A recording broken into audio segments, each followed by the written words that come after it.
you, Madam Chair. I appreciate it. You're a good filibuster. Means you're a good senator.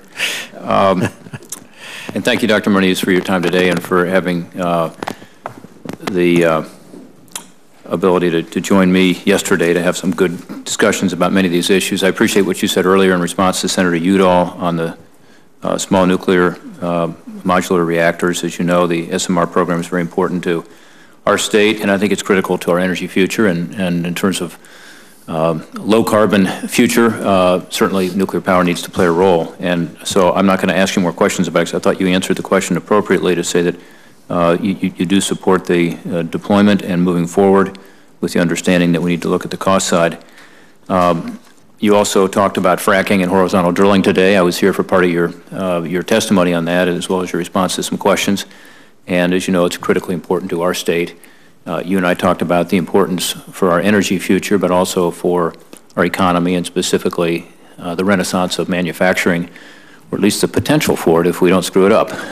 Meaning that having that feedstock is important for a petrochemical business, but also having that affordable, steady supply of natural gas is critical for other energy-intensive industries. And we're seeing some exciting possibilities in Ohio and around the country, as you know, of companies being able to relocate back in the States and to add employment at a critical time when, as we've seen in the latest jobs numbers, we need those jobs badly, and particularly the good-paying jobs that result. So those aren't questions I'm going to ask. I'm just going to assert on the record that, that you agree with me on that. And by the way, Ohio has put in place regulations, actually they date back to the 70s, as you know, and recently updated. And you know, we want to be sure it's being done in an environmentally safe way, and the state's handling it. And so I would appreciate your sensitivity to that as well. An issue that has come up apparently tangentially today already is enriched uranium. And I believe one of my colleagues on the Republican side asked a question about the barter agreements and related it to USEC and the so-called American Centrifuge project. Those are unrelated. As you know, the bartering has to do with the agreement has to do with the cleanup, and the cleanup is ongoing at the Portsmouth gaseous diffusion plant, which is in Ohio, in Pike County. And the cost of that, as you know, is significant, and the bartering of uranium from the DOE stockpile has been critical to keep that project alive. And we should all be for that, because it enables us to ensure that there's adequate funding for demolition and waste disposal, which will save the taxpayers money over time. We also, I think, need to be clear that this directly offsets an equal amount of taxpayer funds that would otherwise be used. But I just wanted to clarify on the record that that barter agreement, which I support, is critical to our cleanup efforts in Piketon, Ohio, at the Portsmouth gaseous diffusion plant, is the one related to the barter agreement, not the centrifuge technology. It's separate. So let me ask you a quick question on that. Do you intend to continue this program on the barter side, understanding that the stockpiles are limited?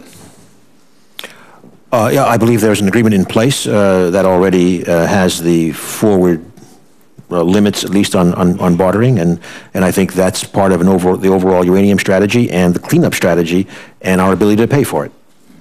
Thank you. And with regard to the American Centrifuge project, as you know, I've been involved in this for the last decade, and it's something that I think is critical for our energy security, certainly to have enriched uranium for our power plants, but it's also critical for our national security in a few ways. One, of course, is we need tritium for our nuclear arsenal. I know you're an expert on this, and it encourages me that you're stepping up to take on this role, because I think we need right now to focus on that issue. And then second, of course, with regard to nuclear proliferation, we want to be able to tell other countries that we have the ability to supply them this enriched uranium. They don't need, frankly, to go down that track themselves. Without a domestic source, obviously, it's impossible for us to do that. Finally, the nuclear Navy. You know, our nuclear Navy reactor program depends on this enriched uranium. As you know, we have this technology at Paducah only now, and that Paducah plant is being phased out. It requires a lot of energy. It's 60 years old. It's inefficient, outdated technology. Everyone acknowledges that.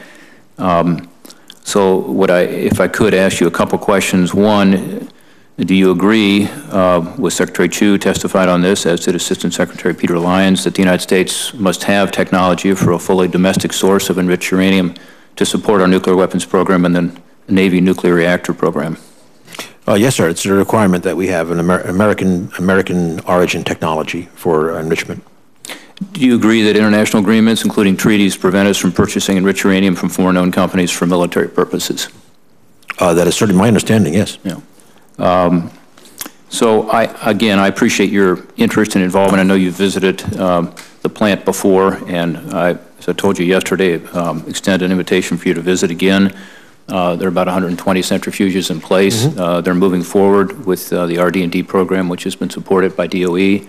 They expect to have that program completed by the end of this year, and at that point they'll be amending their application. And I would ask you today, if confirmed, will you personally focus on this application to ensure that this loan guarantee program gets the attention it deserves? Yes, sir. Yes, sir. I will, and certainly as you've implied, I mean, the next months will be very important to demonstrate the cascade performance. Thank you, Dr.